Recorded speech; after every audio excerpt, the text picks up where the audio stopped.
Better. It was still too loud. Thank you very much, son. Okay. Betwabu, beautiful people. Betwabu, Betwabu. It is Thursday, y'all. It's Thursday.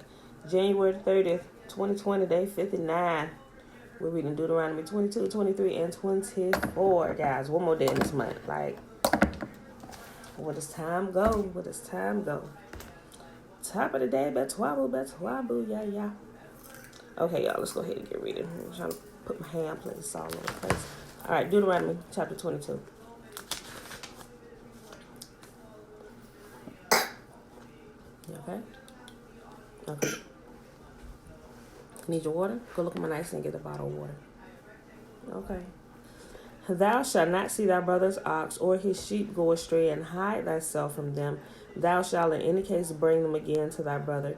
And if thy brother be not nigh thee, or if thou know him not, then thou shalt bring it into thine own house, and it shall be with thee until thy brother seek after it, and thou shalt restore it to him again. In like manner thou shalt do with his ass, and so thou shalt do with his raiment, and with all lost things of thy brothers which he hath lost, and thou hast found, shalt thou do likewise. Thou mayest not hide thyself.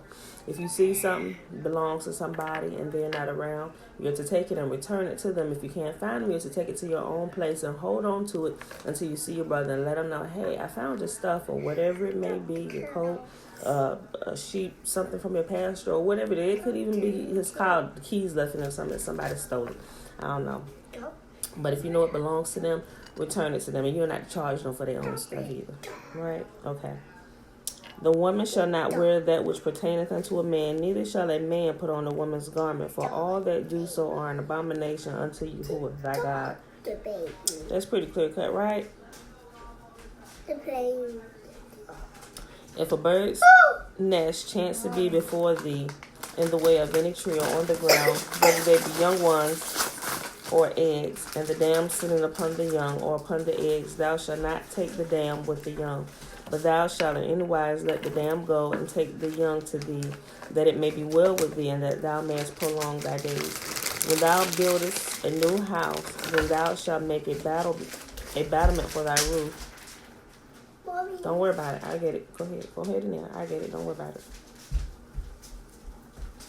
When thou buildest a new house, excuse me. When thou buildest a new house, then thou shalt make a battlement for thy roof, that thou bring not blood upon thine house, if a man fall from thence. Like if you got a roof where people can stand on your roof and walk around, put some kind of gate or catwalk or something up there, so if they fall, they won't sue you. You know, it shouldn't nobody be on your roof anyway. You know, if they ain't up there with you, or you get it, right?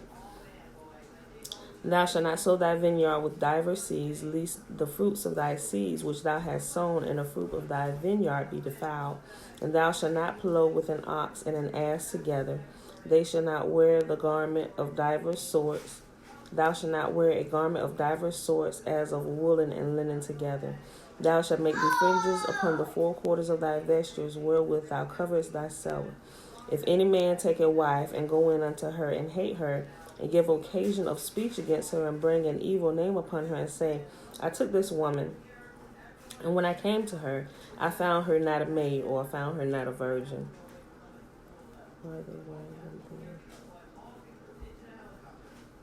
Oh, wait, Trina, you talking about the women wearing men's clothes and men wearing women's clothes? Why are they wearing them then? Well, he said these are rules and regulations for his people. Apparently, I'm just going to go with the fact they don't belong to Yah, you know, so. Yes. Hey, just go get some. Isaiah, get that boat. Well, don't come here and complain to me. Complain to me. If you want some, get some. I just opened the bag for him. Hey. I don't want to hear all that. First thing in the morning. That is my second box of caramel popcorn. If you want some, go get some, because I'm going to confiscate the bag in a few minutes. Sorry, y'all. Oh, yeah, Trina. We're just going to go with the fact that they probably ain't none of his. So, that's probably why. And give occasional speech against her, and bring an evil name upon her, and say, I took this woman, And when I came to her, I found her not a maid or not a virgin. Then shall the father of the damsel and her mother take and bring forth the tokens of the damsel's virginity unto the elders of the city in the gate. And the damsel's father shall say unto the elders, I gave my daughter unto this man to wife, and he hateth her. And lo, he hath given occasions of speech against her, saying, I have found not thy daughter a maid, and yet these are the tokens of my daughter's virginity. Technically, it's not. I shared with you. I didn't say you could have it. Share with your brother. No! And yet, these are the tokens of my daughter's virginity. And they shall spread the cloth before the elders of the city, and the elders of that city shall take the man and chastise him.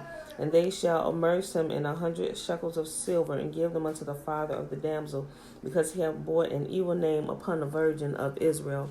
And she shall be his wife, and he may not put her away all his days. Like, I'd be pissed. You done already talked bad about me out here in the streets, lied upon me, said I wasn't a virgin when I was. The proof is right here. Like, there's something like that. The proof is right there, right? Your hymen is broken when you're a virgin. So the tokens of her virginity would be the blood on the sheets that they had intercourse on when they consummated their marriage. So I don't know that I want to be married. I don't know that I want to be married to you after that, bro. I know you didn't have to give over money and stuff, but seriously, how can you live with somebody that's done did all that? I mean, I don't know. It happens. It happens. I don't want to get off on another thing. But if this thing be true, and the tokens of virginity be not found for the damsel, then they shall bring out the damsel to the door of her father's house, and the men of her city shall stone her with stones that she die, because she have wrought folly in Israel to play the whore in her father's house. So shalt thou put the evil away from among you. If a man be found lying with a woman married to a husband, then shall both of them die, both the man that lay with the woman and the woman. So shalt thou put away the evil from Israel. Like, when we, for some reason, like, if this is ever taught on, at least from the times I've heard it, this particular verse is skip or not even going to. It's just always talking about the woman putting her away and stoning her. I'm like, well, what happened to that? I used to always think, just because the way it was taught, that the man always got to go scot-free. Y'all say, no, you kill both of them. Both of them have done this thing, so they both got to go. I mean, Grant, we don't do that now, but I mean, you get what I'm saying. This is how they handled it back in the day. Some places still handle this like this today. A lot of us, God bless America. I'm just saying, because a lot of us, we won't have to worry about climate change taking people out. We done took our own self out because we didn't know how to control ourselves. But it would be a much more chaste, less evil place to live if, I'm just saying. The reason why the punishments were so harsh is to get you to think about what you were contemplating on doing. Is it worth my life? No. So people would tend to normally do what's right until they think they can get away with doing what's wrong. And especially if they're not punished immediately for what they've done that was wrong. Girl, I would, let me stop. I'm about to say I wish they did. Because, yeah. As of today, if they implemented that, we might be okay. But early in the years, I probably wouldn't be doing these videos today. I'm going to just be honest with y'all. Not that I've committed adultery, but I've done some other things that were worthy of death, according to this book. So, God bless America. I'm just saying, but if they did, it would be a much more chaste place to live, and people would think about it. People wouldn't be out here killing people willy-nilly, doing all this stuff. I do wish that they practice this today, but think how much of an uproar this world will go into as you begin to set this stuff in place. People don't want to have it. They want to do what they want to do, without any repercussions of what they choose to do, Verse 23, if a damsel that is a virgin be betrothed unto a husband, and a man find her in the city and lie with her, then ye shall bring them both out unto the gate of that city, and ye shall stone them with stones that they die. The damsel, because she cried not, being in the city, and the man, because he hath humbled his neighbor's wife. So thou shalt put away evil from among you. Trina sent me too. Yeah. But if a man find a betrothed damsel in the field, and the man force her and lie with her, then the man only that lay with her shall die. See, it's balance. For some reason, we miss that balance because we don't read ourselves, and a lot of times we only read what the preacher tell us to read, or we only go back and read what he's read to us from the pulpit. It's very seldom that we venture out and read something else from that we heard in church or in Bible study. At least for my own personal, I can't say for you, but for my own personal experience, until I actually started reading it word for word, because there were just some things like I used to hear these sermons and stuff, and I would think it was unfair. I'm like, Father, why does the woman always have that? I was like, that's so unfair. I was like, are the men better than the women? Like, these are the questions that I would constantly have. I was like, I just don't think you're unfair like that, simply because of my own personal relationship. Although I may not have, I don't know, but y'all talk to me. He talked to me in my dreams, and I could hear his voice, pretty much all my life, and it was just like, I know you've shown mercy to me many, many times, and I just don't believe that you're that unfair to where you don't deal with the men. Yeah, and that's why, I started reading through. I'm like, oh, so it does address this, and it does address the men and the women, so. All right, y'all. But unto the damsel thou shalt do nothing. There is in the damsel no sin worthy of death. For as when a man riseth against his neighbor, and slayeth him, even so in this matter. For he found her in the field, and the betrothed damsel cried, and there was none to save her. If a man find a damsel that is a virgin, which is not betrothed, and lay hold on her, and lie with her, and they be found, then the man that lay with her shall give unto the damsel's father 50 shekels of silver, and she shall be his wife, because he hath humbled her. He may not put her away all his days.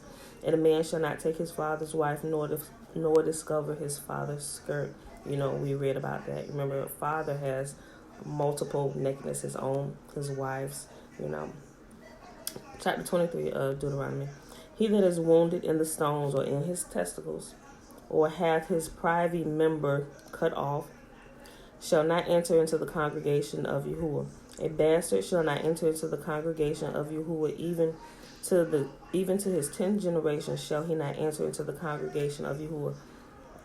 An Ammonite or Moabite shall not enter into the congregation of Yahuwah, even unto their 10th generation shall they not enter into the congregation of Yahuwah forever. Remember, the Ammonites and the Moabites were the descendants of Job from his daughters who slept with their father, which was not right. They got their father drunk and they slept with him and got pregnant because they thought they were the only 3 people left on the face of the earth. Because they met you not with bread and water in the way when you came forth out of Egypt, and because they hired against thee Balaam the son of Beor of Pethor of Mesopotamia to curse thee. Nevertheless, Yahuwah thy God would not hearken unto Balaam, but Yahuwah thy God turned the curse into a blessing unto thee, because Yahuwah thy God loved thee. Thou shalt not seek. Mom! Yes, baby. Yeah. Say hand none. Okay, be careful. It's open on the side. Thou shalt not seek their peace nor their prosperity all thy days forever. Thou shalt not harbor an Edomite, for he is thy brother. Thou shalt not harbor an Edomite, for he is thy brother. Thou shalt not harbor an Egyptian, because thou was a stranger in his land. The children that are begotten of them shall enter into the congregation of Yahuwah in their 3rd generation. When the host goeth forth against thine enemies, then keep thee from the. When the host goeth forth against thine enemies, then keep thee from every wicked thing. If there be among you any man that is not clean by reason of uncleanness that chances him by night, then shall he go abroad out of the camp. He shall not come within the camp. But it shall be, when evening cometh on, he shall wash himself with water, and when the sun is down, he shall come into the camp again. And thou shalt have a place also without the camp, whither thou shalt go forth abroad. And thou shalt have a paddle upon thy weapon, and it shall be, when thou wilt ease thyself abroad, thou shalt dig therewith, and shalt turn back and cover that which cometh from thee. And Yahuwah thy God walketh in the midst of thy camp to deliver thee, and to give up thine enemies before thee. Therefore shall thy camp be holy, that he see no unclean thing in thee, and thou turn away from thee. Thou shalt not deliver unto his master the servant which is escaped from his master unto thee. We had a lot of that going on. He shall dwell with thee, even among you, in that place which he shall choose in one of thy gates, where it liketh him best. Thou shalt not oppress him. There shall be no whore of the daughters of Israel, or Isolili, nor a sodomite of the sons of Isolili. Thou shalt not bring the hire of a whore, or the price of a dog into the house of Yahuwah thy God for any vow, for even both of these are an abomination unto Yahuwah thy God. Thou shalt not lend upon usury to thy brother, usury of money, usury of victuals, usury of anything that is lent upon usury, that's interest. Unto a stranger thou mayest lend upon usury, but unto thy brother thou shalt not lend upon usury. Boy, we're breaking all kinds of stuff. I mean, not we, but we as Yahuwah's people. And, from my personal experience, it could be different from yours. Unto a stranger thou mayest lend upon usury, but unto thy brother thou shalt not lend upon usury or charge interest, that Yahuwah thy God may bless thee in all that thou settest thy hand to in the land whither thou goest to possess it. When thou shalt vow a vow unto Yahuwah thy God, thou shalt not slack to pay it, for Yahuwah thy God surely will require it of thee, and it will be sin in thee. But if thou shalt forbear to vow, then shall no sin be in thee. That which is going out of thy lips thou shalt keep and perform, even a freewill offering according as thou hast promised unto Yahuwah thy God, which thou hast promised with thy mouth. When thou comest into thy neighbor's vineyard, then thou mayest eat the grapes thy field at thine own pleasure, but thou shalt not put any in thy vessel. And when thou comest into the standing corn of thy neighbor, then thou mayest pluck the ears with thine hand, but thou shalt not move a sickle unto thy neighbor's standing corn. Last chapter for the day, Deuteronomy chapter 24. When a man have taken a wife and married her, it shall come to pass that she find no favor in his eyes, because he hath found some uncleanness in her. Then let him write her a bill of divorcement and give it in her hand, and send her out of his house. And when she is departed out of his house, she may go and be another man's wife. And if the latter husband hateth her, and write her a bill of divorcement and give it in her hand, and send her out of his house, or if the latter husband die, which took her to be his wife, her former husband, which sent her away, may not take her again to be his wife. After that she is defiled, for that is an abomination before Yahuwah, and thou shalt not cause the land to sin, which Yahuwah thy God giveth thee for an inheritance. Okay, so if you're married to a man, and y'all divorce, and you go marry another man, and you divorce him, or he passed away, you cannot go back to the first husband that you divorced. Yahuwah said that is an abomination. Because if you was going to go back to him, y'all should have just stayed married and worked it out in the first place. Yes? Cereal, eating cereal. Okay, hold on. Give me 1 minute. I'm almost done. When a man take a new wife, he shall not go out to war, neither shall he be charged with any business, but he shall be free at home 1 year, and shall cheer up his wife, which he hath taken. That's something I wish that we would do. No man shall take the nether or upper millstone to pledge, for he taketh a man's life to pledge. If a man be found stealing any of his brethren of the children of Isolili, and maketh merchandise of him, or selleth him, then that thief shall die, and thou shalt put evil away from among you. Are we still doing this today? Take heed in the plague of leprosy, that thou observe diligently, and do according to all that the priests and the Levites shall teach you, as I commanded them, so shall ye observe to do. Remember what Yahuwah thy God did unto Miriam by the way, after that you were come forth out of Egypt. When thou dost lend thy brother anything, thou shalt not go into his house to fetch his pledge. Thou shalt stand abroad, and the man to whom thou dost lend shall bring out the pledge unto thee. Like, don't go searching after him. You know he owe you. Let him break it up to you, right? In any case, thou shalt deliver him the pledge again when the sun goeth down, that he may sleep in his own raiment. and bless thee, and it shall be righteousness unto thee before Yahuwah thy God. Thou shalt not oppress a hired servant that is poor and needy, whether he be of thy brethren or of thy strangers that are in thy land within thy gates. And at his day thou shalt give him his hire, neither shall the sun go down upon it, for he is poor, and setteth his heart upon it, lest he cry out against thee unto Yahuwah, and it be sin unto thee. A father shall not be put to death for the children, neither shall the children be put to death for the fathers. Every man shall be put to death for his own sin. Remember, that's something we talked about before. It's mentioning it again. So if the father sins, you know how it said that the curse will be passed down to the children. It'll only be passed down if the children continue. That's in this one dread is plucking my nerves. It'll only be passed down because the children decided to do what was wrong. But he said that his righteousness continues to go up into many generations. The curse up into 4 generations, and the blessing up until 10 or multiple generations. Look, girl, stop.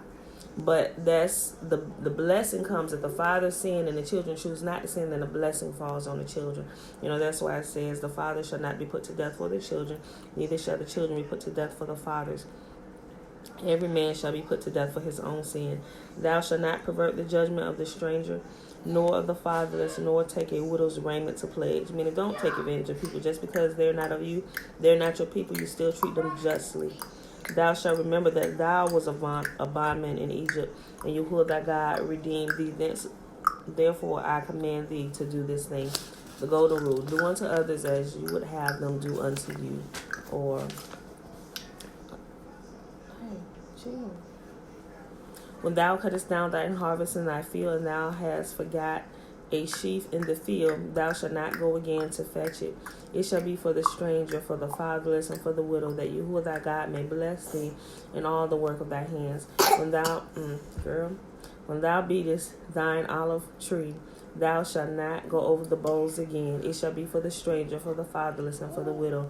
When thou gatherest the grapes of thy vineyard, thou shalt not glean it afterwards. It shall be for the stranger, for the fatherless, and for the widow. And thou shalt remember that thou was a bondman in the land of Egypt. Therefore I command thee to do this thing. You know, and that's a principle that is good to remember all times in life. It doesn't matter whether you had a field and you was plowing, or it could be anything that you will bless you with, or you could be could have been homeless or something, or could have been without food, and Yahuwah showed you mercy, sent somebody to bless you with something that you had need of in your time of need when you was praying to him. He used somebody to bring the blessing to you. He's pretty much repay the favor. Pass it on when you see somebody in need. You know, don't just hoard it all for yourself. If it's within your power to help, you should help. I mean, it's not only the right thing to do. It's a I don't know how to say it's a human thing to do, because like I said, if you was in that situation, especially, and not if it was just you, what if it was you and your children? What if you was a widow? What if you was a widow with children? You know, and what about the fatherless alone, children that don't have anybody, mother or father, to provide for them? You know, you would pray that somebody would look and would look out for you, you know. And so that's the hey Tootie, that's the principle behind that. You know, do unto others as you would have them do unto you. Look out for those who are less fortunate than you, because how do you know that you haven't been blessed with an abundance to help others? I mean, we're blessed with abundance not to just give it away, but we're blessed with abundance because Yahuwah trusts us that we will help those when there's opportunity to be a blessing to them, you know. And riches truly test the heart and the motives of your heart, and it teaches you if you can trust yourself and if others can trust you. You know, sometimes we may not do it all. We may not always do it right the first time. You know, little girl. But we see opportunity after opportunity where we can be a blessing to others. You know, not to the point where we allow people to take advantage to us. But if there's a need and we have the means to fill it, why not fill it? And not expect something in return. Don't just do things because, I can get this in return. They can do this for me, or a certain type of notoriety. Don't do that, because if those are I see your teeth. We'll floss in a minute. Because if those are the thoughts that go through your mind, you probably shouldn't help it all anyway, because your heart is not right. Go consider your heart, get that right, then bless somebody without expecting anything in return. Yeah, my teeth fall. Yes, I see your teeth. We're going to floss them in a second. All right, y'all, let's do this blessing. May Yahuwah bless us and keep us. And may Yahuwah make his face to shine upon us and be gracious unto us. Yahuwah lift up his countenance upon us and give us his peace or his shalom. Everything that concerns us, may he continue to bless and look out for us. All right, y'all, I love y'all, and I'll see you in the morning. Peace.